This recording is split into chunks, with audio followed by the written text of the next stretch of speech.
And on behalf of myself, I am going to issue an ice cream advisory for tomorrow.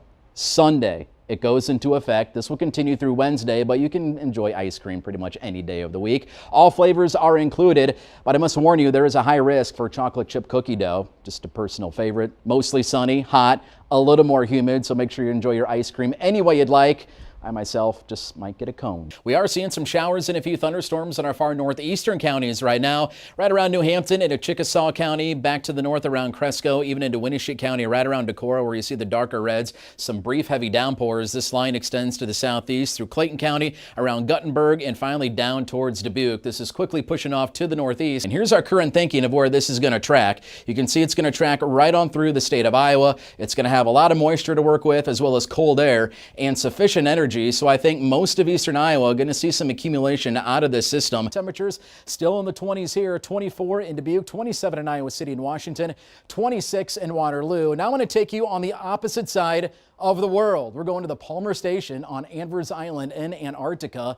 And look at this, the temperature is 28 degrees there. It's actually warmer in Antarctica than it is here. Then we have the severe storms we could see tomorrow night. In fact, the entire state of Iowa is in a slight risk for some scattered strong to severe storms. The main threats are going to be wind. The moist atmosphere could lead to some heavy rainfall and also some hail. That's right. If I were to ask you to draw what you think the shape of a raindrop would be, what would you draw? If you were to draw, let's say, a teardrop, sorry to say, you are wrong. The raindrop actually looks more like a sphere, and as it falls through the sky, it becomes larger and larger as it encounters smaller drops, and eventually the air pressure from underneath pushes up against it. It starts to flatten out, and it'll look more like a hamburger bun.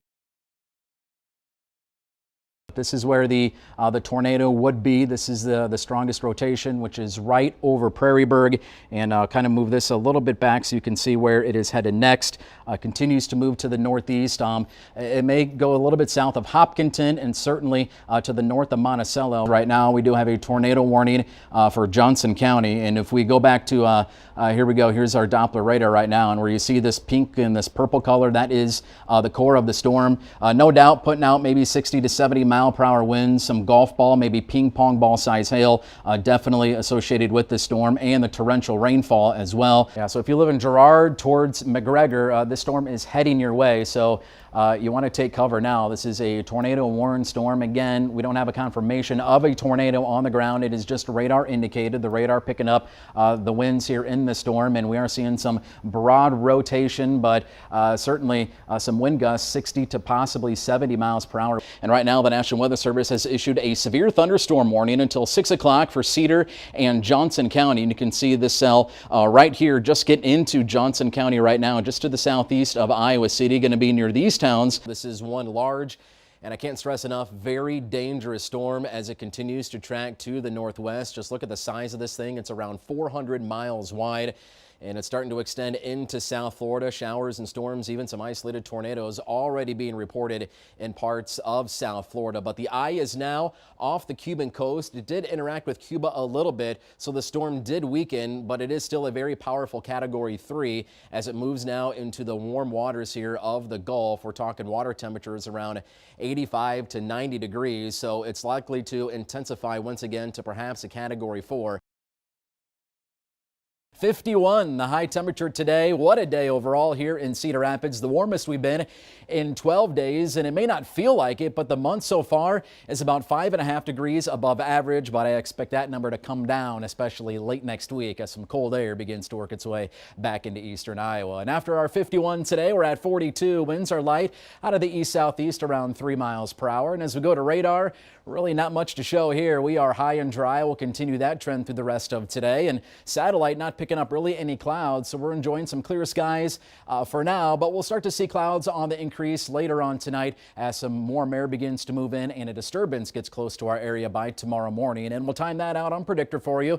Generally clear skies through the evening, but then by tomorrow morning we're starting to see some showers, maybe a little bit of a wintry mix in some of our southern counties. Again, this is at 9 a.m. tomorrow morning.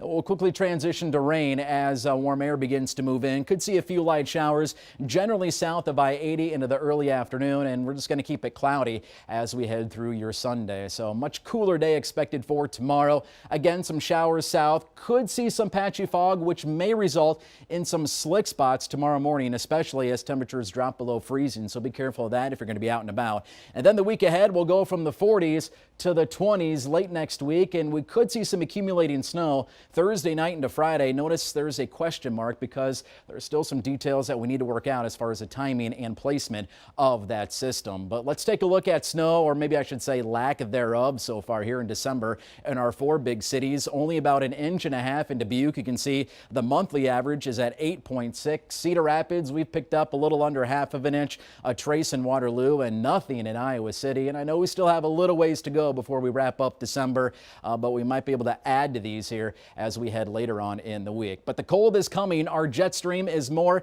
out of the west, and that will continue to bring in some mild air through about the middle of the week. But as we head into late week, here comes this cold Canadian air, and it really encompasses much of the Midwest, and we're going from the 40s, as I mentioned, to the 20s later on next week. And a few key elements I'm forecasting here as far as my confidence later on in the week. As far as the Arctic blast of cold air, you just saw it, my confidence is pretty high. As far as sticking snow, my confidence not that high. It's actually pretty low, so we'll continue to watch this system over the next couple days. But regardless if we get any snow or not, my confidence in Santa visiting your house is actually pretty high. But of course, he only likes nice people, doesn't like those naughty kids, all right? Mostly cloudy skies tonight, some patchy fog developing towards morning.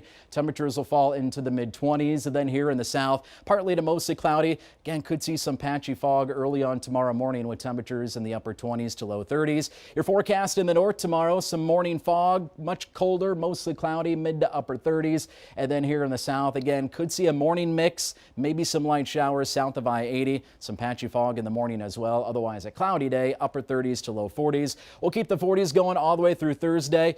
Some snow chances moving Thursday night into Friday. Much colder, temperatures in the 20s by next weekend.